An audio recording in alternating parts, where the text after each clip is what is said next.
Bonjour à tous et bienvenue pour ce nouveau journal. Nous sommes le mercredi 10 mai et voici les titres.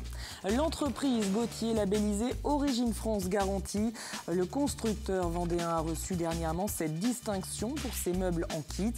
Ce label, aux critères exigeants, certifie une production réalisée sur le territoire national. C'est la 4e entreprise vendéenne à obtenir cette marque de reconnaissance. Et puis, suite de notre série de la semaine consacrée au Vendée Globe. Aujourd'hui, nous nous intéresserons à Maître Coq, le sponsor de Jérémy Bayou sur cette 8e édition. L'entreprise vendéenne ne repartira pas en 2020 avec le skipper, mais souhaite continuer l'aventure et si possible avec une navigatrice.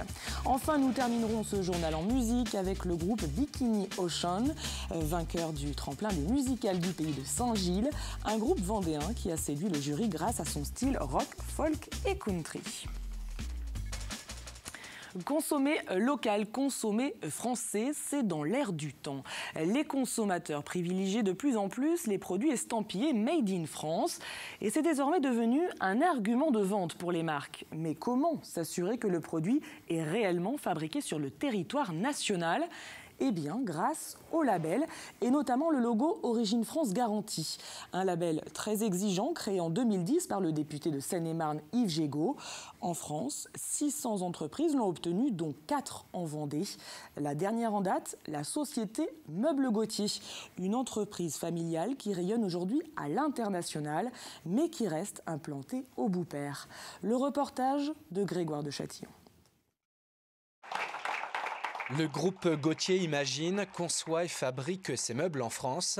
Avec ce label Origine France Garantie, il prouve une fois de plus qu'il est très attaché à travailler dans l'Hexagone. Ce label est une continuité de l'action que nous menons au quotidien sur le plan de la qualité de nos produits, avec une fierté d'être, je dirais, fabricant français. Nous n'avons pas écouté le chant des sirènes pour nous délocaliser, ce que beaucoup ont fait. Les produits estampillés Made in France ne sont pas contrôlés. Le label Origine France Garantie est aujourd'hui le seul outil de certification des produits français.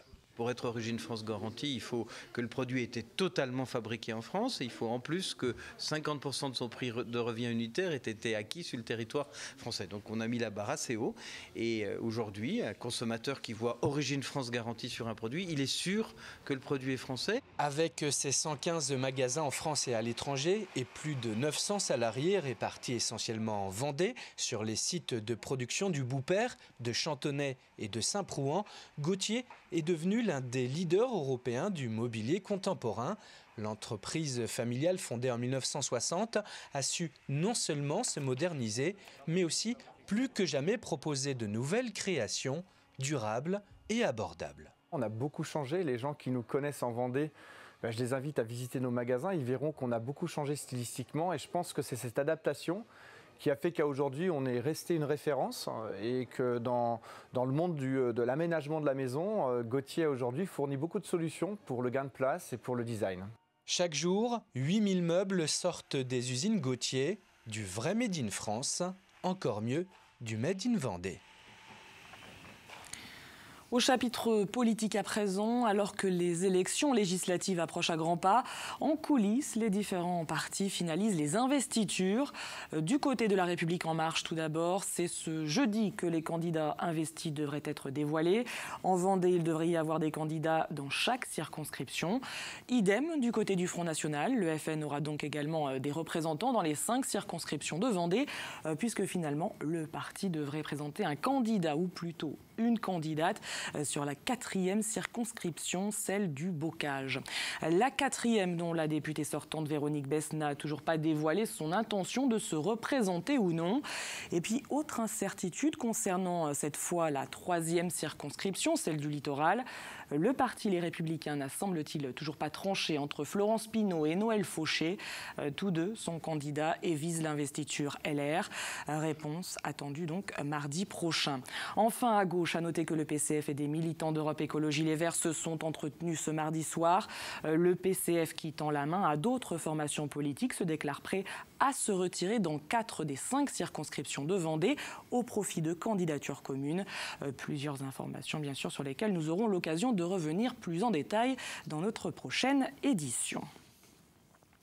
Ce chiffre à présent qui fait froid dans le dos. En France, toutes les 4 minutes, une personne est touchée par un AVC, un accident vasculaire cérébral. Le plus souvent, il s'agit d'un arrêt brutal de la circulation dans une zone du cerveau. Les conséquences peuvent être multiples, paralysie d'une partie du corps, difficulté à parler. L'AVC peut également entraîner la mort. Mais plus la prise en charge est rapide, moins les séquelles sont lourdes. L'important est donc de faire de la prévention. Et c'est ce que font justement les membres de l'association AVC Tous Concernés à bord d'un bateau. Ils longent les côtes françaises et s'arrêtent dans plusieurs ports pour sensibiliser la population. Grégoire de Châtillon, Marion Vigreux. Avant de partir ce matin des Sables pour une tournée de prévention sur les AVC, ce vieux gréement, appelé Arawak et construit pour la petite histoire aux Sables d'Olonne en 1954, accueillait déjà hier les membres de l'association France AVC 85 pour une visite du bateau. Ni pilote automatique, ni aucune aide. Le bateau fera étape à La Rochelle, Royan, Pauillac et Bordeaux, son port d'attache. Une opération de port en port menée par l'association AVC Tous Concernés. On est une association qui rassemble des personnes qui ont été victimes d'AVC et on essaie de sensibiliser les personnes sur les facteurs qui peuvent conduire à un accident vasculaire cérébral et aussi comment on les reconnaît quand ça arrive et quels sont les gestes à faire pour aller très vite. À bord, pour cette tournée, une dizaine de personnes qui ont subi un AVC, parmi lesquelles Patrick. Il nous rappelle quels peuvent être les signes visibles d'une attaque cérébrale. Ça peut être la bouche qui s'affaisse d'un côté, un bras ou une jambe paralysée, ou une difficulté à parler. Voilà, ça c'est les grands signes qui démontrent qu'il y a un AVC qui est en train de se produire. Et après, ce qu'il faut faire très vite, c'est appeler le 15 pour que des secours soient mis en œuvre. Parce qu'on a très peu de temps pour réagir et éviter des séquelles graves. Ça va sensibiliser d'autres personnes qui n'ont peut-être jamais fait d'AVC et le fait qu'à chaque escale, ils puissent faire des conférences pour sensibiliser la population générale, du coup ça touche beaucoup plus de personnes. Donc pour moi, c'est une très belle initiative. Chaque année, en France, 150 000 personnes sont atteintes d'un AVC. Et on reste en mer, suite de notre série de la semaine autour du Vendée Globe. Ce mercredi, nous allons nous intéresser au sponsor vendéen Maître Coq. Après 5 ans d'aventure auprès de Jérémy Bayou, l'entreprise avait annoncé en février dernier mettre fin à ce partenariat. Mais pas question pour autant d'abandonner le Vendée Globe. Sponsoriser un skipper en IMOCA reste une opération rentable. Les explications de Pierre Dalicieux. Vainqueur de la solitaire du Figaro, de la solo Maître Coq, de la New York Vendée-les-Sables, deuxième de la Route du Rhum, troisième de la Transat Jacques Vabre et enfin troisième du dernier Vendée Globe. Voilà le résultat de 5 années de collaboration entre Maître Coq et Jérémy Bayou. Mais aujourd'hui, la marque deuxième sur le marché de la volaille en grande et moyenne surface, grâce notamment à la voile, estime avoir atteint ses objectifs de communication et souhaite changer de stratégie. On va retourner plus sur une communication classique, on va dire, avec de la publicité télé, de la presse, de l'affichage. Et là, on va communiquer davantage sur le contenu de la marque Maître Coq, le savoir-faire du volailler, les cahiers des charges, les raisons pour les consommateurs de préférer la marque Maître Coq. Allez, Vendée Globe 2016, c'est parti! La marque ne souhaitait pas suivre Jérémy Bayou dans son ambition de gagner le Vendée Globe en 2020. Une ambition qui nécessite de gros moyens financiers, entre 12 à 15 millions d'euros d'investissement sur 4 ans. Mais Maître Coq ne parle pas pour autant d'abandonner la course et pourrait même, dans son cahier des charges, demander à ce que son prochain skipper, s'il y en a un, soit une femme. Ça manquait cruellement sur le départ en 2016.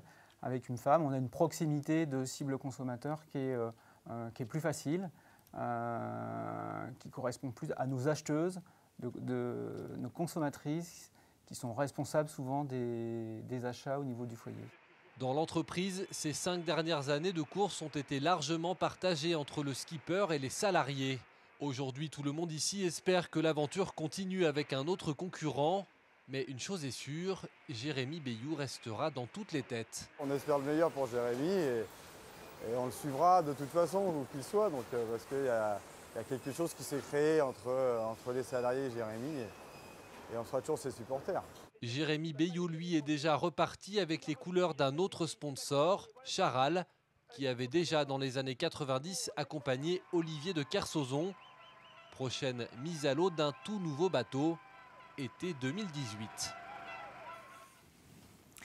Développer le tourisme à vélo, c'est l'un des objectifs du Conseil départemental de la Vendée. Ces dernières années, le réseau de pistes cyclables ne cesse de s'étendre. Aujourd'hui, notre département compte 1200 km de voies. À Chaillé-les-Marais, une ancienne piste qui n'était plus praticable a été rénovée sur 1,4 km. Elle a été inaugurée il y a quelques jours. 18 000 € ont ainsi été investis. Une satisfaction pour le maire de la commune qui souhaite développer encore le réseau cyclable. C'est des gros projets coûteux, donc ça sera par étapes, par tranches, mais d'ores et déjà, normalement, avant la fin de l'année, la piste qui rejoint la maison du maître de digue jusqu'au pont de la Courbe devrait se faire, mais aussi la partie du maître de digue jusqu'à Chaillé-les-Marais doit aussi se faire. Il y a une population qui est demandeuse, oui, et il faut accéder à cette demande. C'est la croissance verte, c'est le déplacement écologique. Voilà, c'est dans l'air du temps et il faut aller dans ce sens. Et puisqu'on parlait de vélo, l'association Centre Vélo basée à La Roche-sur-Yon organisait ce week-end son traditionnel atelier Brico-Vélo. Un atelier où sont proposées gratuitement des réparations avec l'aide de bénévoles. Il a lieu une fois par mois. L'objectif est bien sûr de promouvoir la pratique du vélo.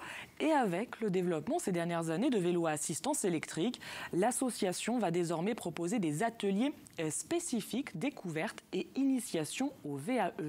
Le but, donner quelques conseils pratiques. Écoutez. À partir du moment où le vélo fait une grande partie de l'effort nécessaire pour se déplacer, vous pouvez être concentré sur autre chose. Et cette autre chose, c'est l'analyse de l'environnement, ne pas passer trop près d'une voiture parce que le principal danger, c'est une portière qui s'ouvre et c'est la principale cause de mortalité. Puis vous savez aussi que vous avez un regard périphérique, les dangers viennent jamais de devant et derrière, mais surtout sur les côtés. Et on donnera d'autres conseils, par exemple l'adoption d'un écarteur, parce qu'à ce moment-là, vous écartez les voitures qui n'iront pas vous frôler. Et dans le cadre de la fête de la mobilité, le Centre Vélo organisera le 24 juin prochain une journée spéciale autour du vélo à assistance électrique avec des conseils et des initiations.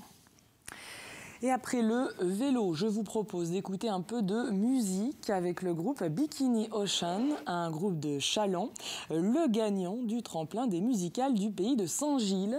Ce concours récompense des musiciens amateurs de Vendée et des départements limitrophes. Chaque année, le lauréat se voit offrir l'accès à la première partie du concert d'ouverture du festival Les Musicales. Le reportage de Cyril Guillet.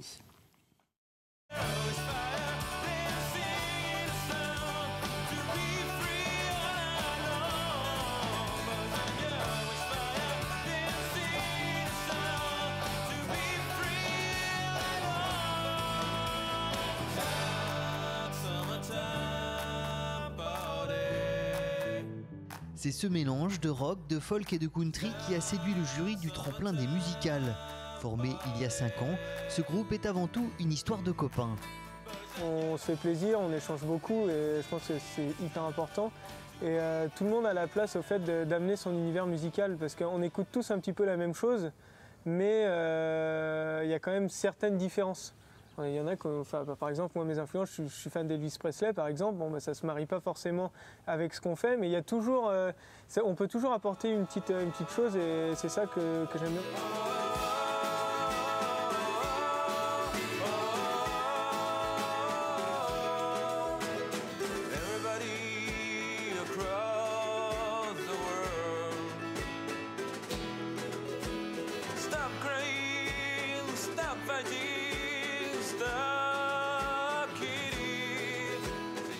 En gagnant ce tremplin, les Bikini Ocean ouvriront le festival des musicales du pays de Saint-Gilles. Programmé pour faire la première partie du cabaret Zigane d'Ivano Dromenza le 12 juillet prochain à Bretignolles-sur-Mer, ils se verront aussi offrir l'enregistrement d'un CD 4 titres. Vu qu'on a gagné celui-là, maintenant ça nous a donné envie d'en faire plus. Et là on a eu le résultat du tremplin de poupée, où là on a été pareil sélectionné pour la finale, on va dire, avec 3 autres groupes. Et là, c'est pareil, si on gagne, du coup, on se retrouve sur une grosse scène. Et là, c'est en première partie de Manu Chao. Donc, un autre niveau, mais ça fait envie. Maintenant qu'on y goûte, on a envie d'y aller.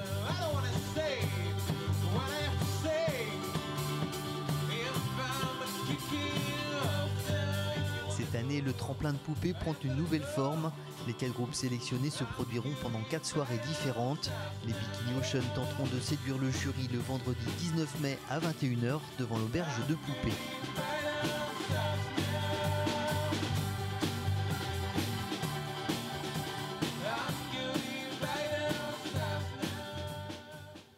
Et vous pourrez également écouter ce groupe le 12 juillet prochain lors du concert d'ouverture du festival Les Musicales à Bretignolles-sur-Mer. Jetons à présent un coup d'œil aux prévisions météo. Ce jeudi, beaucoup de pluie au programme. Le matin, quelques coups de tonnerre sont même possibles. L'après-midi, les averses seront moins soutenues. Côté température, il fera 18 degrés en moyenne. C'est la fin de cette édition, mais les programmes continuent bien sûr sur TV Vendée. Dans un instant, vous retrouverez Fanny Poirier pour votre bulletin météo complet. Et puis ce jeudi, Adèle Fugère reçoit dans la grande émission Françoise Reynaud, présidente d'Orion, ainsi que 2 étudiants de l'ICAM pour aborder la Coupe de France de robotique qui aura lieu du 25 au 28 mai prochain à La Roche-sur-Yon. Merci à tous de nous avoir suivis et à demain pour un nouveau journal.